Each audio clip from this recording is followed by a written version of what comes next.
You'd never know. I was fighting for my life 8 months ago. I shut the door and covered the windows, 'cause the sunlight hurt my eyes. I couldn't even go outside for so long. And you couldn't tell, but the inside of my head was a living hell. I tried my best explaining how it felt, but nobody ever understood.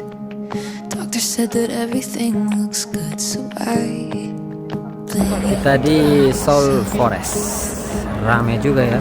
I don't think I'd ever been so long